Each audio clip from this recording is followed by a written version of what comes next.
The night before my wedding, I couldn't stop smiling. Everything was exactly how I'd always imagined. The venue looked like something out of a movie, my dress was steamed and hanging by the window like it belonged in a fairy tale, and my bridesmaids were buzzing around with champagne and wild laughter. I remember twirling barefoot on the hotel room carpet, still in my robe, clutching my wine glass like it was a trophy. It felt magical, the kind of night little girls dream of. I kept thinking, this is it. This is what forever feels like. My heart was full, maybe even too full. But later that night, when the room went quiet and the girls finally drifted off to sleep, I lay in bed staring at the ceiling, wide awake. There was so much running through me, adrenaline, nerves, joy, disbelief that I was actually getting married.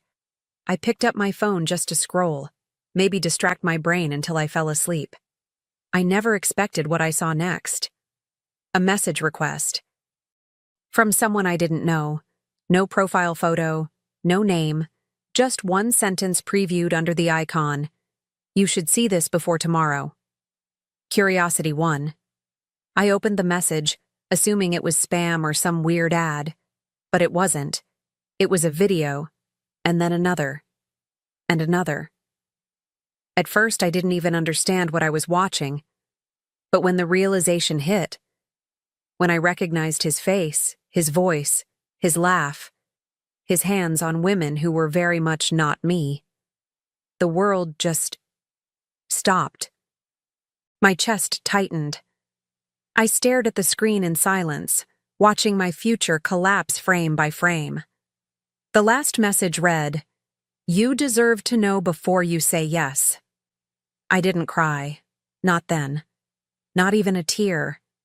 I just lay there, frozen, with my phone still lit up in my hand and those awful videos playing on repeat in my mind. My heart wasn't shattered yet. It was suspended, like it didn't know whether to break or go numb. I kept replaying the clips, as if maybe, just maybe, I'd see something different the second time, or the third. But all I saw was Daniel. My Daniel. Hooking up with strangers in hotel rooms, on someone's couch, even in what looked like his car. The timestamps? Some from weeks ago. Some from this week. I remember sitting up in bed, slowly, like my body finally caught up with the blow. Everything felt too quiet, too calm. And that calm? It scared me more than a breakdown would have. I looked around the room, the veil, the shoes, the handwritten vows in my purse, and it all felt like a cruel joke. I should have screamed. I should have thrown something. But instead, I just stared at the glowing city through the window and thought, what now? Not why me. Not how could he. Just, what now? Eventually, I put the phone down and lay back. But I didn't close my eyes. I couldn't.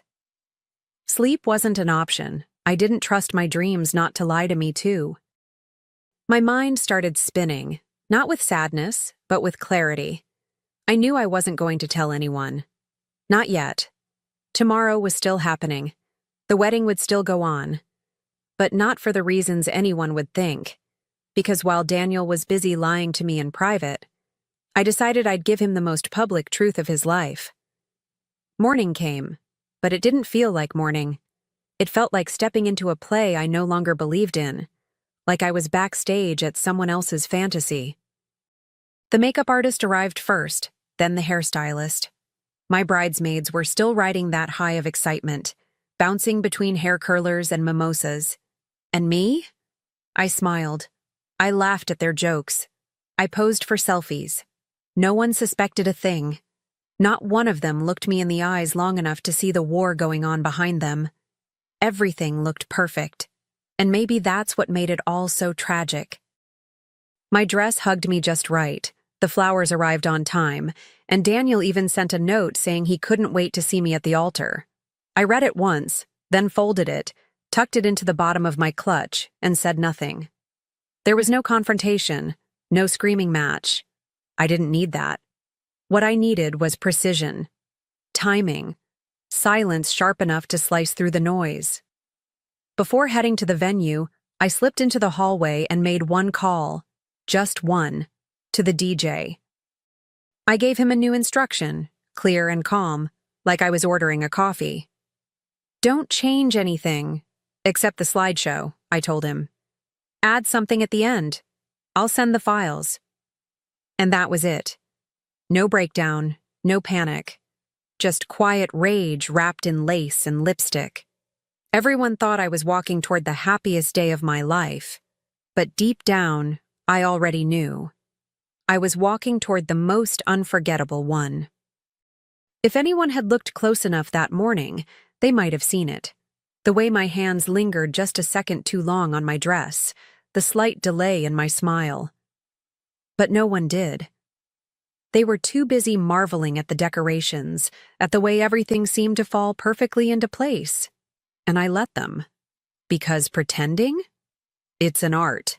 And heartbreak, when tucked neatly under mascara and bridal silk, can look a lot like poise. I wasn't just walking through the motions. I was staging a masterpiece of self-control. Back in the dressing room, while everyone else buzzed around fixing last-minute details, I sat still. Not crying, not shaking, just still. It was a strange kind of strength, the kind that comes when you've already seen the worst and lived past it. My phone sat face down on the vanity. The videos were still there, waiting like landmines. And I knew every frame by heart, the gestures, the voices, the smirks he thought no one else would ever see. They weren't just evidence anymore. They were fuel. I didn't tell my maid of honor. I didn't call my mother. I didn't cancel anything. I stayed quiet because silence gave me something chaos never could: control. I watched them pin my veil with trembling hands that no one noticed. I said all the right things, smiled on cue, and somewhere deep inside me, something hardened. I wasn't there to be a bride anymore. I was there to bury a lie, one petal at a time. Every time someone complimented how calm I looked, I wanted to laugh. If only they knew. I wasn't calm. I was calculating. I was scanning every second like a chessboard, thinking 10 moves ahead. People think devastation looks like screaming or sobbing in a corner. But sometimes it's a woman standing in a white gown, nodding politely, holding her bouquet like a weapon she hasn't used yet. I wasn't the same Sophie I was the night before. That girl had hope. This one had a plan. I slipped away for a moment, not long, just enough to double-check the files had sent to the DJ. I texted him a simple line. "Play it right after my speech, no matter what." He replied with a thumbs up and a heart, completely unaware of the emotional bomb I'd just placed in his hands. There was something satisfying about it, too. The quiet power of knowing the truth while everyone else clung to a fantasy. My world had burned to the ground, and no one had even smelled the smoke yet. Back at the venue, everything shimmered. The aisle was ready, the music was soft. Daniel's family arrived early, full of excitement. His mother hugged me tight and whispered, "You're the best thing that ever happened to him." I smiled. I nodded. I thanked her. And as she walked away, I thought, if only you knew what your best thing has been doing behind my back. But I didn't say it. Not yet. That truth had a front row seat to the show, and the curtain was just about to rise. As I stood near the entrance, hidden just out of view, I could hear the chatter of guests taking their seats. My name floated through the air in soft conversations, people wondering how I was feeling, how excited I must be. It was surreal, hearing myself talked about like some blushing bride on the verge of her fairy tale. They didn't know I was already grieving something no one could see, not a person, a promise. And I wasn't mourning it with tears. I was preparing its burial. There was a mirror near the door, and for a moment I looked into it. Really looked. I saw a woman in white, but not innocent, not fragile. I saw someone who had learned overnight how to hold her heartbreak like armor. The veil softened nothing. The eyeliner was perfect, sharp as glass, and behind the glossed lips and carefully curled hair was one thought, repeating like a heartbeat. Make him remember this day. Not because it was beautiful, but because it was the day I stopped pretending. The coordinator peeked in and whispered, "It's time." I nodded. My bouquet felt heavier now, like it carried more than flowers. I walked toward the ceremony, each step measured, each breath rehearsed. No one suspected. No one could. I'd spent years loving this man, and just one night learning who he really was. And in just a few more minutes, I was going to give him a wedding he'd never forget, just not the one he thought he was getting. The music started, soft, sweeping, the kind that makes people cry before they even see the bride. I stepped into the light, and for a moment, it felt like everything paused. All eyes turned toward me, phones lifted, mouths fell open. But no one could see what was really happening beneath the lace and satin. My heart pounded, not with joy, but with restraint. Every step down that aisle was a quiet rebellion. Every smile I gave was a lie I'd rehearsed to perfection. Daniel stood at the altar, shifting slightly, trying to hide his nerves. He smiled when he saw me, that familiar crooked grin I used to adore. It made my stomach twist, not from butterflies, but from something much colder. He had no idea, no clue that I already knew, that I had seen it all. And yet, there he was, waiting for me like nothing had happened, like I hadn't spent the night watching him betray me on loop. The audacity of his confidence almost made me laugh. As I reached the altar, he took my hand. His touch used to feel like home.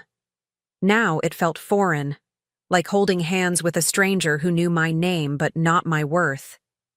The officiant began speaking, but I barely heard a word. My mind was counting, seconds, breaths, beats in my chest. The ceremony had started, and so had the performance. I looked at the man I was supposed to promise forever to, and I smiled. Not because I meant it, but because I knew something he didn't. The real vows were coming later. The officiant asked Daniel to speak first. He cleared his throat, glanced at his written vows, and began. They were sweet, predictable, full of recycled promises and just enough tenderness to make the guests dab their eyes. I watched him as he said each word, steady and smooth, like he believed them, like he actually meant them. It was almost impressive, how effortlessly he could lie, even here, surrounded by people who loved us, or thought they did. When it was my turn, I reached into my bouquet and pulled out the folded note I'd written that morning. Not the vows I'd originally planned. Those were long gone. This version was brief, polished, just enough warmth to keep everyone smiling. I promised to cherish, to protect, and to honor the truth, I said, steady as ever.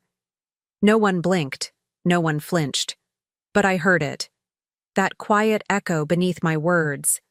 A message only one person would understand when the time came. We exchanged rings. I let him slide that gold band onto my finger like everything was real. I kissed him on cue, smiling just the right amount. Cameras flashed, applause erupted. And inside, I felt nothing. Not sorrow, not rage, just stillness, the calm you feel right before a storm hits. Except this storm wouldn't come from the sky. It was already here, in my chest, behind my smile, waiting patiently for its perfect moment. The walk back down the aisle felt surreal, not as a new bride, but as a woman carrying a secret too heavy for lace to hide. People clapped, cheered, threw petals in the air. I waved, I grinned, I leaned into Daniel like the happiest woman alive. And yet, every step away from that altar felt like one step closer to freedom. I wasn't walking into a marriage. I was walking into my final act, the part where truth takes center stage. At the reception, everything was perfect. The flowers, the playlist, the food. Guests buzzed about how beautiful the ceremony had been, how lucky we were, how meant to be it all felt. I accepted every compliment like a toast to the quiet fire burning behind my eyes. Daniel was glowing, smug in his tux, his arm casually draped around me. He leaned in and whispered, "We did it." And I smiled, but not because we did. I smiled because he had no idea what I had done. We took our seats at the head table. The clinking of glasses echoed through the hall. People were ready for speeches, for stories, for love. And I was ready too. Ready to peel back the pretty packaging and show everyone exactly what he'd gifted me in return. They were expecting romance. They were about to get revelation. The clinking stopped. The room hushed. All eyes turned to me as I stood, champagne glass in hand, the train of my dress pooling elegantly behind me. I smiled, genuinely this time. Not from joy, but from power. "Thank you all for being here," I began, my voice clear, calm, every word steady like a scalpel. "It means the world to us, to be surrounded by love, loyalty, and honesty." I let the last word linger in the air. It landed like a pebble in still water, small, but enough to start the ripple. Daniel reached for my hand under the table. I let him. I looked at him, really looked, and I wondered if he could feel it, that tiny shift in the atmosphere. I gave no clues. "Marriage," I continued, "is a promise, not just of love, but of truth. And before we go any further into that promise, I thought it would be special to look back at some of the moments that brought us here." I turned to the DJ, gave him a soft nod. He nodded back and pressed play. The big screen lit up behind us. Sweet music, childhood photos, videos of us laughing on the beach, decorating a Christmas tree, kissing in the rain. Guests leaned in, some wiping tears already. Daniel chuckled beside me, relaxed, clueless. Until the transition came. Until the screen flickered, and everything changed. The music stopped. The screen went black for a heartbeat. Then, a hotel room. Dimly lit. Daniel. Shirtless. Laughing. A woman's voice. Off camera, giggling. Another clip. His car, parked somewhere unfamiliar. Him leaning in for a kiss that wasn't mine. The room fell silent. Utterly, painfully silent. No more clinking glasses. No more smiles. Just gasps, shocked whispers, and the unbearable soundtrack of betrayal on loop for everyone to see. Daniel froze. I felt his hand tense around mine. Then he pulled it back. Slowly. Like it burned to touch me now. I kept my eyes forward. I didn't flinch.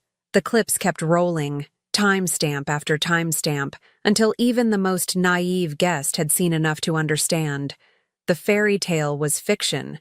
The groom was the villain. And the bride? Well, she wasn't the victim. Not anymore. The final frame appeared on the screen. Black background, white text. My voice, recorded earlier, played over it. I now pronounce myself free. And him, exposed. A beat of silence followed. Then I placed my engagement ring, once a symbol of forever, into Daniel's untouched champagne glass.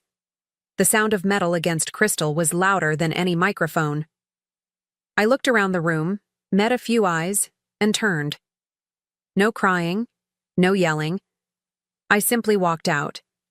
I walked slowly, deliberately, the train of my gown trailing behind me like a banner of quiet rebellion. No one stopped me. Not a single person dared to speak. The silence was heavy, but I carried it like armor. Somewhere behind me, I could hear Daniel muttering, stumbling over half-formed excuses. His voice sounded small now, not charming, not powerful, just pathetic.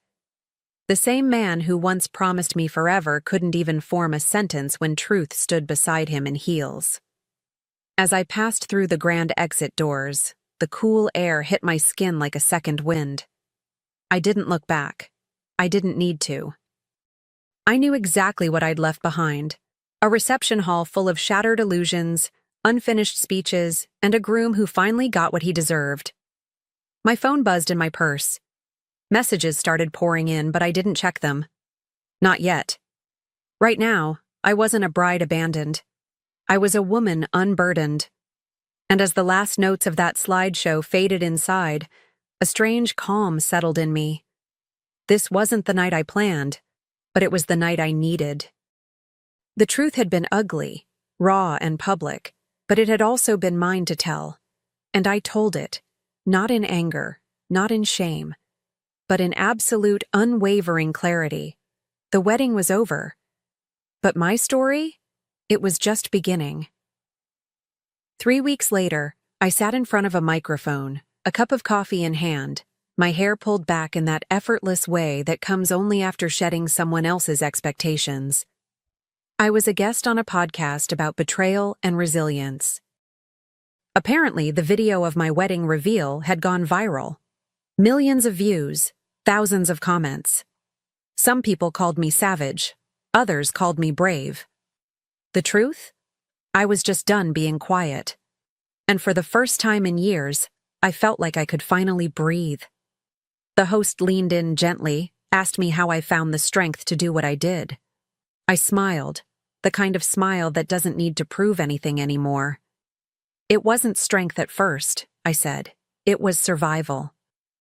When you love someone deeply, and they betray that love so casually, it shifts something inside you.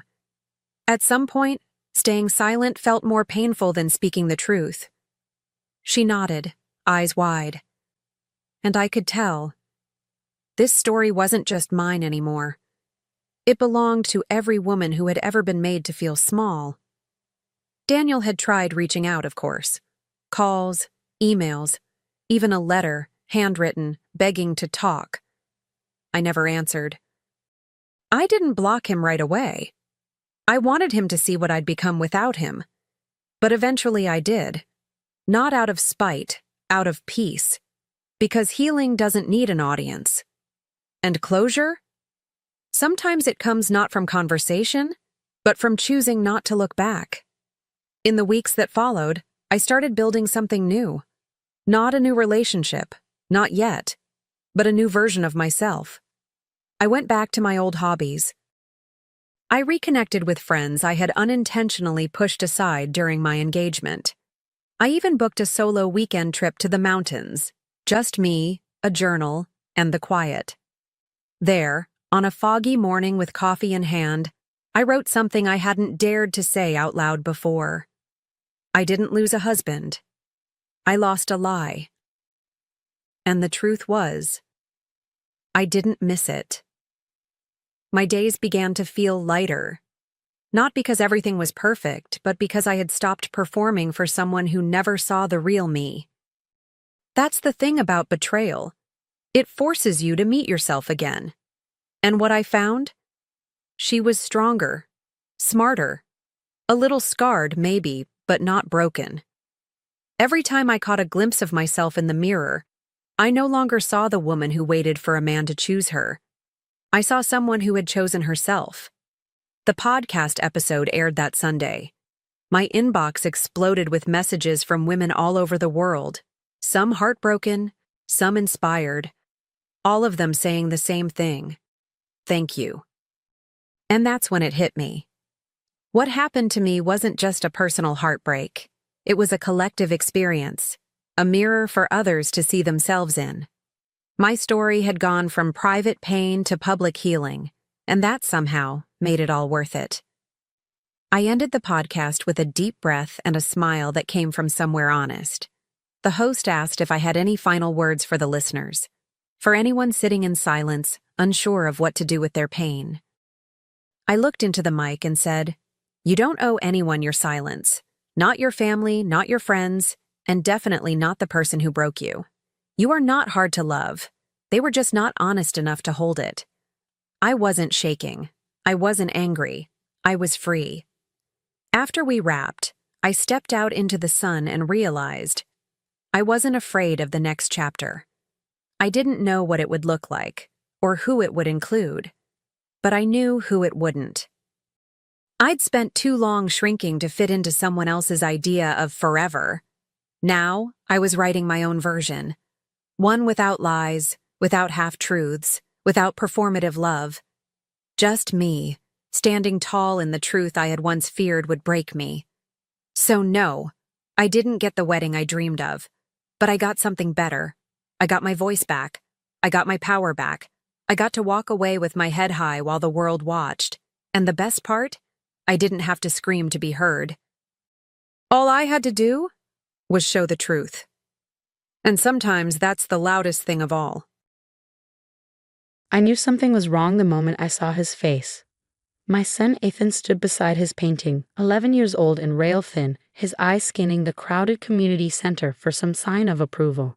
The art fair judges walked past his canvas without pausing, clipboards in hand, not even slowing their stride.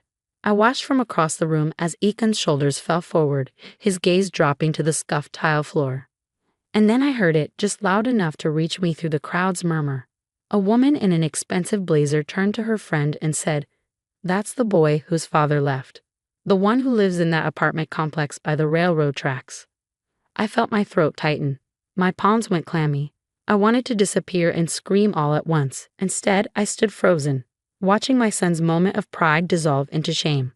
My name is Olivia Reyes. I'm 38 years old, and for the past 3 years, I've been raising Ethan alone in a small town where everyone knows your business before you do. We live in Meadowbrook, Pennsylvania, the kind of place where your address determines your worth, and single mother still sounds like a failing grade to most people. Ethan's painting was extraordinary, not because I'm his mother and obligated to think so, but because it truly was. A sunset over water, but not the kind you'd expect from a child. No perfect orange circle, no triangular birds in the distance. His sunset was all emotion, dark blues and purples bleeding into fierce crimsons, the water beneath it turbulent and alive. He'd spent weeks on it, using techniques he taught himself from library books and YouTube videos we watched on my old laptop. When the school announced the regional art fair, Ethan had been hesitant. "Do you think I'm good enough, Mom?" he'd asked, his voice smaller than usual. The truth was, I didn't know. We couldn't afford art classes. His supplies came from discount stores and garage sales. But I'd seen how he lost himself in his art, how he'd sketch for hours with a focus that seemed impossible for most children his age. "Yes," I told him, with more confidence than I felt. "You absolutely are." So here we were. Ethan stood by his painting, wearing the one button-down shirt he owned, his hair combed neatly for once. I'd taken the afternoon off from my job at the insurance office, using precious vacation hours to be here. The judges had already passed by, not giving his work more than a cursory glance. Parents in tailored clothes clustered around other displays, where children described their private lessons and specialized techniques. We didn't belong here. I could feel it in the subtle ways people avoided eye contact, how conversations shifted when I approached. Ethan's painting stood in its lonely corner, beautiful and unseen. I started walking toward him, ready to suggest we leave early, get ice cream, pretend this afternoon hadn't mattered. But before I could reach him, someone else approached his painting. An older man, perhaps in his 70s, with silver hair and a weathered face. He wore simple clothes, khaki pants and a blue Oxford shirt with the sleeves rolled up. Paint stains dotted his hands and forearms. He stopped in front of Ethan's canvas and stood perfectly still, not the quick glance of the judges, not the polite pause of indifferent adults. He truly looked at the painting, leaning in close to examine brushstrokes, then stepping back to take in the full composition. Ethan watched him nervously, clutching the small stack of handouts he'd made explaining his work. The man hadn't spoken yet, hadn't even acknowledged Ethan's presence. He just studied the painting with an intensity that drew attention from nearby observers. I moved closer, protective instincts flaring, but something kept me from interrupting. The man's focus was so complete, so genuine. Finally, he turned to Ethan. "Did you paint this?" His voice was deep and quiet. Ethan nodded, handing him one of his carefully prepared handouts with trembling fingers. The man didn't take it. Instead, he asked, "What did you use for that effect in the water? The way the light seems to both reflect and penetrate the surface." Ethan blinked, surprised by the technical question. I layer thin washes of paint and then use the edge of a credit card to create the ripple patterns. A credit card? The man raised his eyebrows. Mom's old library card. Actually, Ethan corrected himself. And then I use my finger for the blurred sections. The man nodded slowly. Resourceful. Inventive. He paused. Masterful. By now, people had noticed the exchange. A small crowd began gathering around Ethan's previously ignored display. I recognized one of the judges, a woman with sharp glasses and an even sharper suit, trying to peer over shoulders. "My name is Robert Vieira," the man said, extending his hand to Ethan. My heart skipped a beat. Robert Vieira, the name was familiar even to me. He had been featured in the local paper last year when the Philadelphia Museum of Art acquired one of his paintings. Ethan's eyes widened. The Robert Vieira who painted The Persistence of Weather? The man, Robert, smiled, clearly surprised that an 11-year-old knew his work. "You've seen it?" "Only online," Ethan admitted. "Mom and I looked up famous Pennsylvania artists for my school project." "I've watched all your technique videos." Robert's expression softened. He turned back to the painting, gesturing toward the horizon line. "You understand something many trained artists never grasp. The edge between elements, where sky meets water, that's not where two things separate. It's where they connect." The judge with the sharp glasses had pushed her way forward. "Mr. Vieira," she said, her tone suddenly deferential. "We didn't know you were attending today." "I wasn't planning to," he replied without looking away from Ethan's painting. "My granddaughter's soccer game was canceled." "Lucky coincidence." He turned to the judge. "This young man's work, have you evaluated it yet?" She fumbled with her clipboard. "We've made an initial pass, but our final decisions aren't until—" "Look again," Robert said firmly. "Really look." He gestured toward the canvas. "The emotional maturity alone is remarkable.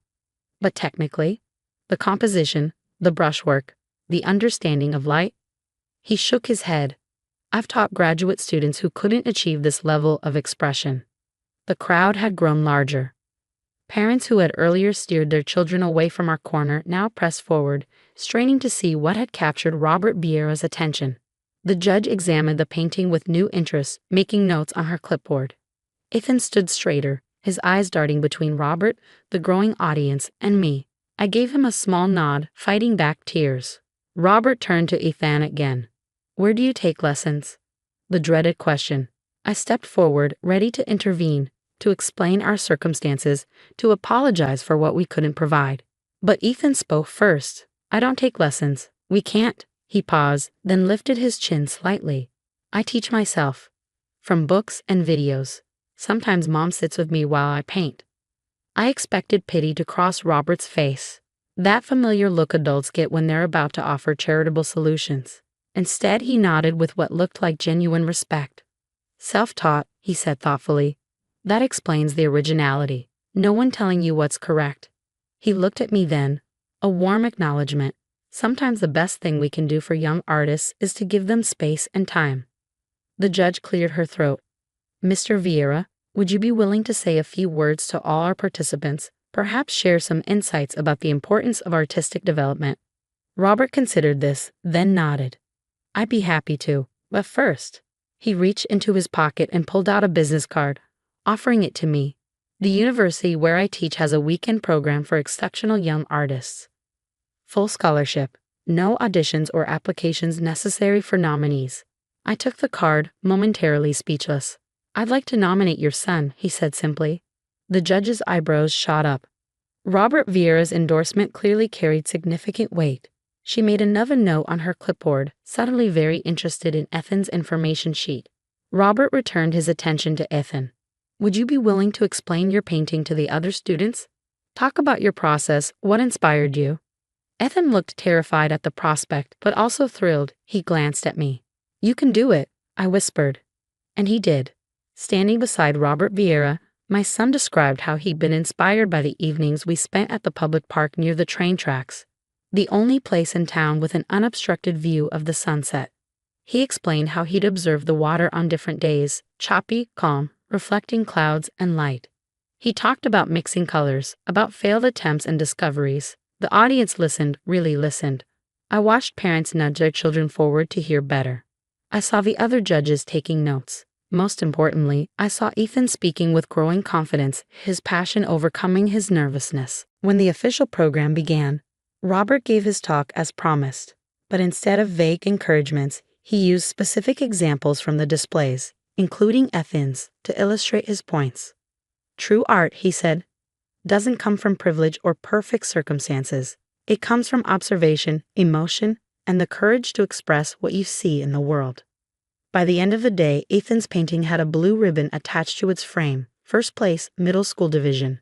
But more meaningful than the ribbon was the crowd of students who gathered around him, asking questions, admiring his work, inviting him to see theirs.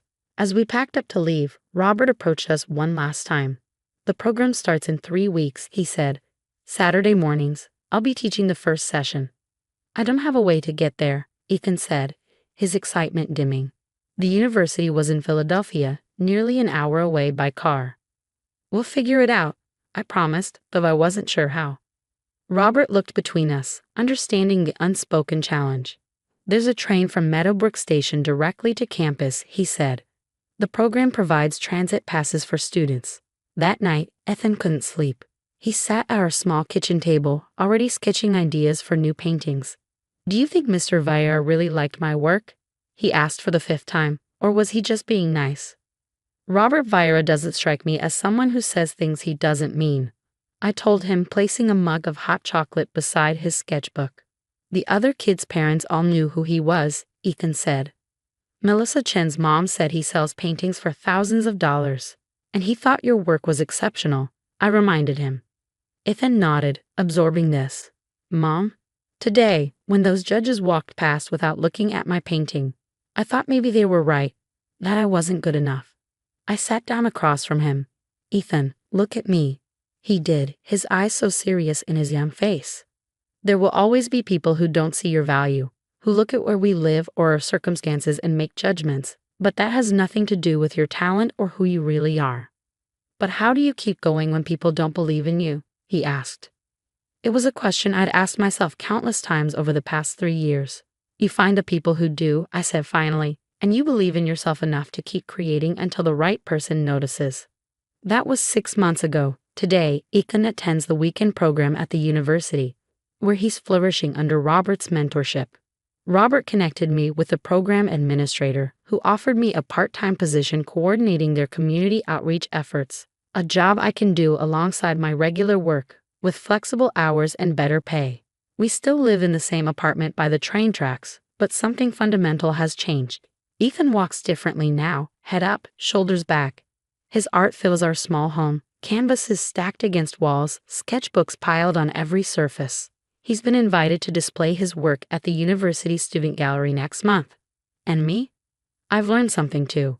For years, I believed that success meant providing Ethan with everything he needed. The right neighborhood, the right opportunities, the right connections. I felt like a failure because I couldn't give him those things. But what he needed most wasn't a different zip code or expensive lessons. He needed someone to see him, truly see him, and believe in what they saw. Sometimes a single moment of recognition can change everything. Robert Vieira didn't change our lives by offering charity or pity. He changed our lives by paying attention, by recognizing talent in an unexpected place, and by using his influence to create opportunity. Not everyone has a Robert Vieira moment, but we all have the power to be that person for someone else, to look past circumstances and really see potential, to speak up when others are silent, to use whatever platform we have to amplify voices that might otherwise go unheard. As for Ethan, he still visits the park by the train tracks to watch the sunset. But now he brings other young artists from the program with him. This is where I got my inspiration. I overheard him telling them. Sometimes beautiful things come from unexpected places. And isn't that the truth? Sometimes the masterpieces come from the margins. Sometimes the most powerful voices are the ones we almost didn't hear. Sometimes all it takes to change a life is one person willing to stop, look closely, and say, I see you. I see what you've created. And it matters. If this story touched something in you, if you've ever felt overlooked, or if you've been the one who stopped to notice what others missed, share your experience. Remember that recognition is a gift we can all give, and sometimes it's the most valuable thing in the world. Thank you for reading. Thank you for seeing. And most of all, thank you for believing that every voice, every creation, every person deserves to be truly seen. I watched as Morgan Harrison slid the acquisition agreement across the polished mahogany table, his steel-gray eyes never leaving mine. The document was 30 pages of legal language that essentially erased 7 years of my life's work with a single signature. "Go ahead, Ms. Reynolds," he said, checking his Patek Philippe watch. "We have a board meeting at 4, and I'd like to wrap this up before then. My name is Vivian Reynolds, and at 34, I was about to sign away Lumen Tech, the healthcare software company I built from nothing in my garage apartment. The company that had just developed a revolutionary patient management system poised to transform hospital efficiency across the country. The same company that Morgan Harrison and Titan Medical Solutions were acquiring for pennies on the dollar. $15 million is generous for an unproven system with no significant market penetration," Morgan added, misreading my hesitation. "Especially considering your situation." My situation was the reason I was sitting in this sterile conference room on the 42nd floor of Titan's headquarters. 3 months ago, my company's primary investor had suddenly pulled out, citing financial restructuring. Without that capital, Lumina would collapse before our software could launch. What Morgan didn't know was that I understood exactly why that investor had abandoned us. Just as I understood why 3 potential new investors had all mysteriously backed out after initial enthusiasm. Information has always been my specialty, after all. 15 million, I repeated quietly, running my finger along the edge of the document. For a system that your own tech team valued at close to 200 million. A flicker of surprise crossed Morgan's face before his practiced smile returned. "We're taking on considerable risk, Ms. Reynolds. Your company is hanging by a thread. A thread you've been methodically cutting for the past 6 months," I said, meeting his gaze. The temperature in the room seemed to drop. Morgan's smile vanished. "I'm not sure what you're implying," he said carefully, nodding to his legal team seated along the wall. "But these kinds of baseless accusations could complicate our generous offer." I slid the contract back to my side of the table and reached for my pen. Morgan's posture relaxed slightly.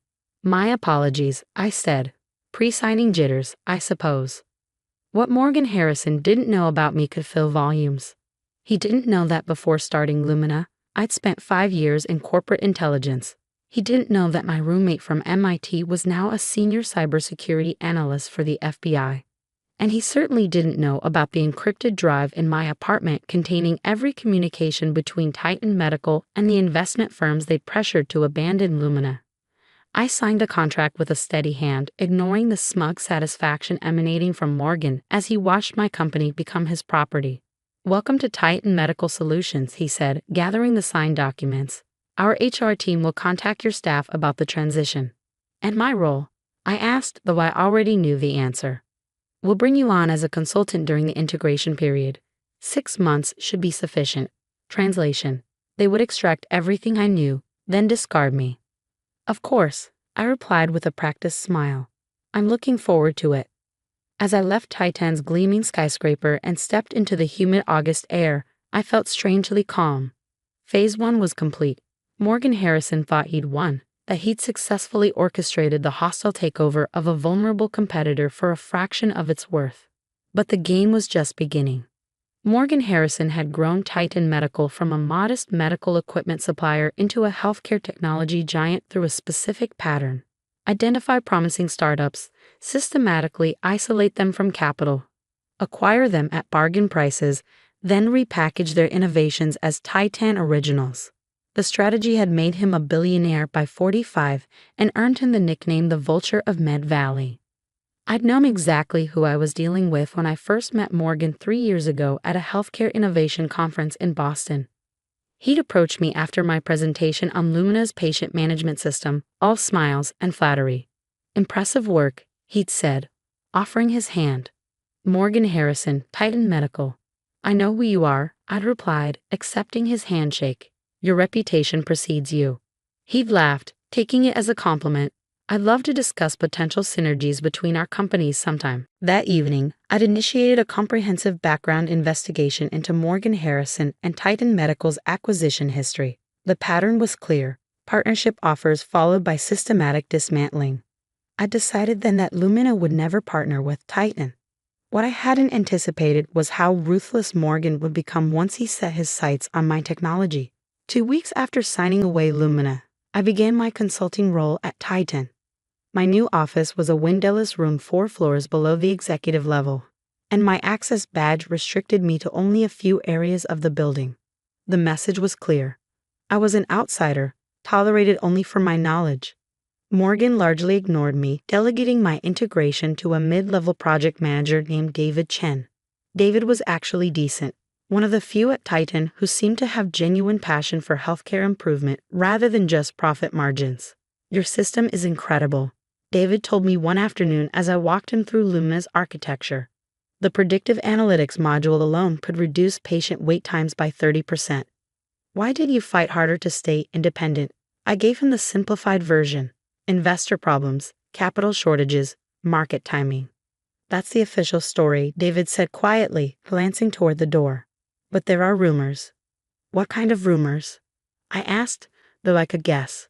That Titan deliberately targeted Lumina. That Morgan personally called in favors to block your funding. He hesitated. "It's not the first time." I simply nodded. "Sounds like Titan plays hardball." "Morgan plays hardball," David corrected. "Titan is just his chessboard." Over the next few months, I became the model consultant. I documented everything, trained their developers, answered endless questions about implementation details, and never once complained about being excluded from strategic meetings about my own technology. What Titan didn't realize was that every day I spent inside their walls was another day of gathering evidence. Every restricted server I supposedly couldn't access was another piece of the puzzle. Every dismissive comment from Morgan when we occasionally crossed paths was fuel for what was coming.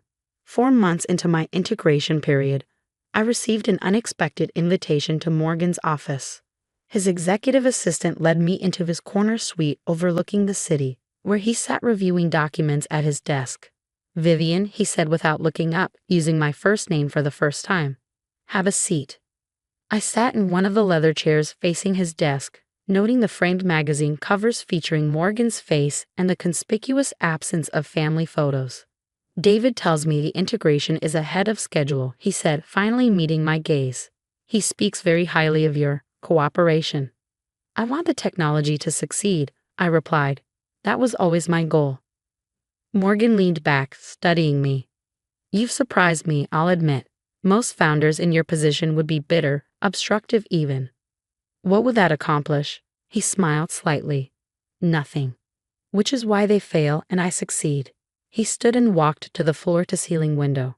"I'm accelerating the timeline for Lumina's, Titan Patient Pro's market launch.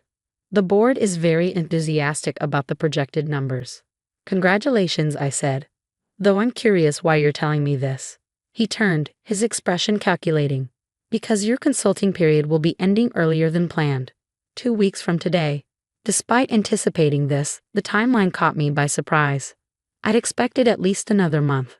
"I see," I said carefully. "May I ask why?" "Your work is complete," he said simply.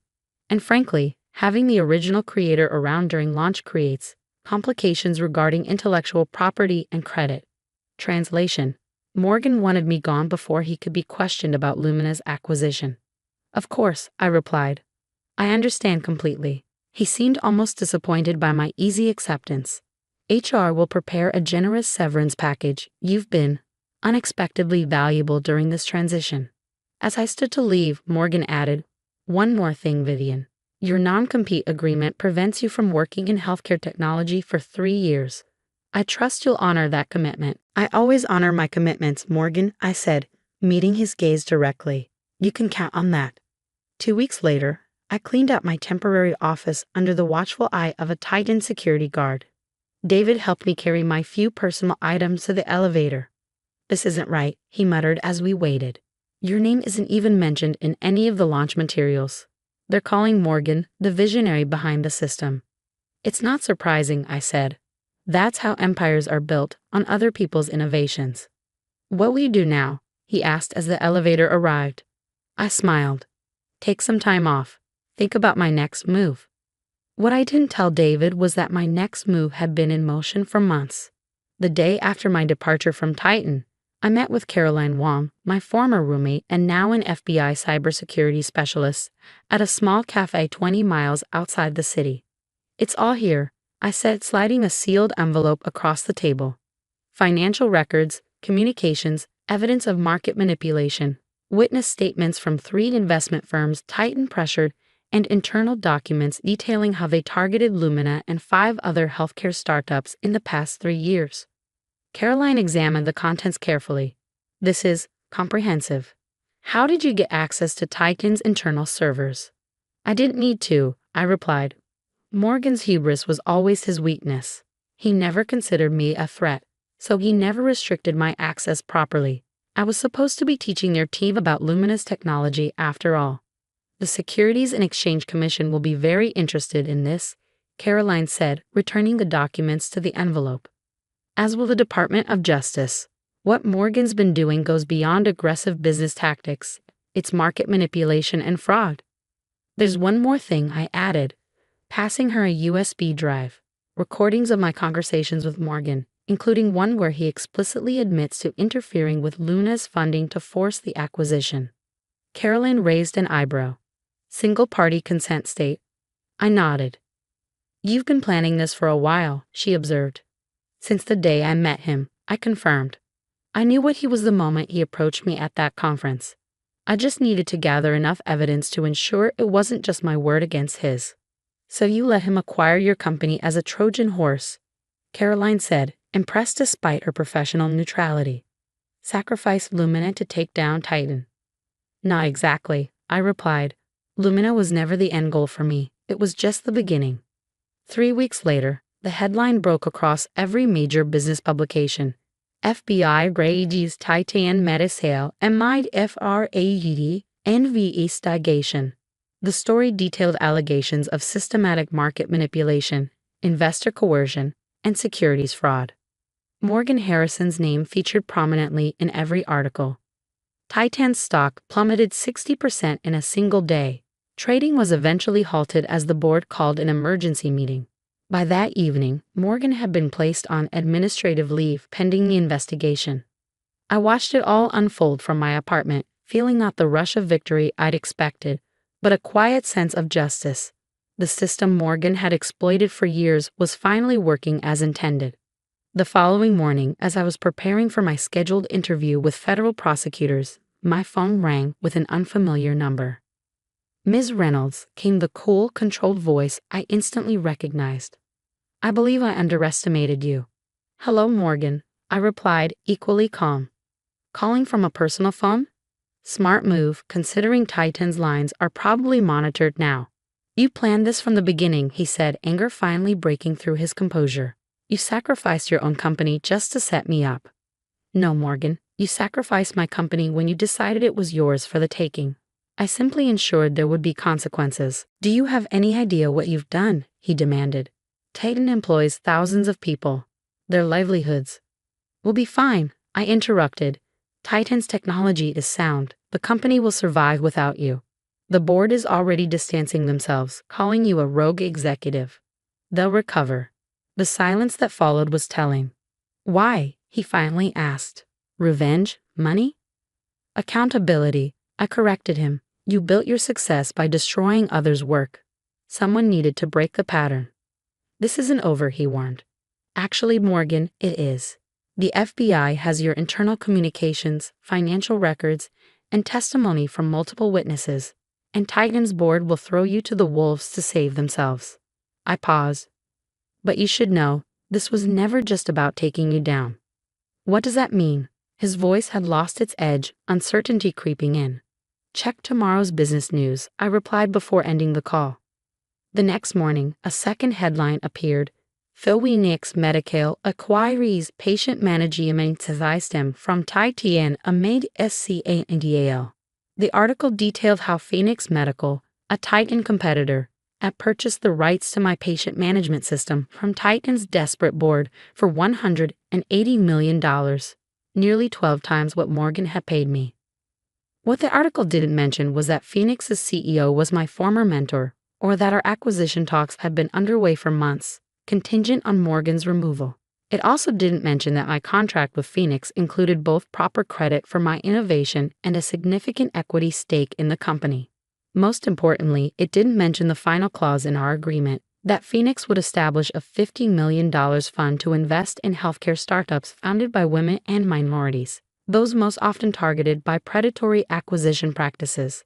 6 months later, I testified at Morgan Harrison's federal trial. He sat at the defense table, the confident posture gone, watching me with a mixture of anger and bewilderment as I methodically described how Tycoon had systematically undermined Lumina and other startups. As I was leaving the courthouse, David Chen was waiting on the steps. He'd left Titan shortly after the scandal broke and had been cooperating with prosecutors. "You knew," he said as I approached. "You knew all along what would happen." I nodded. "Not everything, but enough." "Why didn't you tell me?" "Because your reaction needed to be genuine. You were more valuable as an honest witness than as an accomplice." He shook his head, still processing it all. "What happens now?" "Morgan goes to prison. Titan rebuilds under new leadership. The patient management system helps hospitals provide better care, and the investment fund helps ensure the next generation of innovators can't be so easily exploited." "And you?" he asked.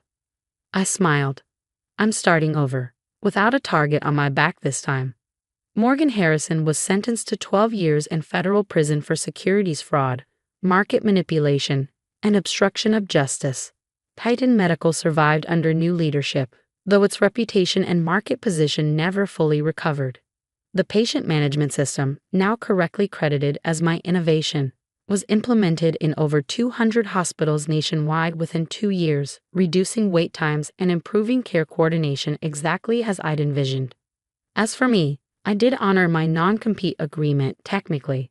I didn't work in healthcare technology for 3 years. Instead, I focused on mentoring other founders, particularly women and minorities, teaching them to recognize predatory business tactics and protect their innovations. When people ask me if I regret letting Lumina be acquired, if I wouldn't have preferred to keep my company and avoid the years of deception, I tell them the truth. Sometimes justice requires sacrifice. Sometimes you have to lose the battle to win the war. Morgan Harrison saw me as an easy target, a female founder he could bully and dismiss. He never considered that I might be playing a longer game, that his own tactics could be used against him. That was the real lesson. In underestimating me, he ensured his own downfall. 3 years to the day after signing that acquisition agreement, I launched my new company, not in healthcare, but in corporate accountability technology. Our first product, AI-driven software that identifies patterns of market manipulation and predatory acquisition strategies. We named it Lumina Justice. Sometimes the most effective revenge isn't just exposing the truth, it's changing the system to prevent others from suffering the same fate. Morgan Harrison thought he was acquiring a company, but what he really did was create his own nemesis. He never saw me coming, and neither will those who follow in his footsteps.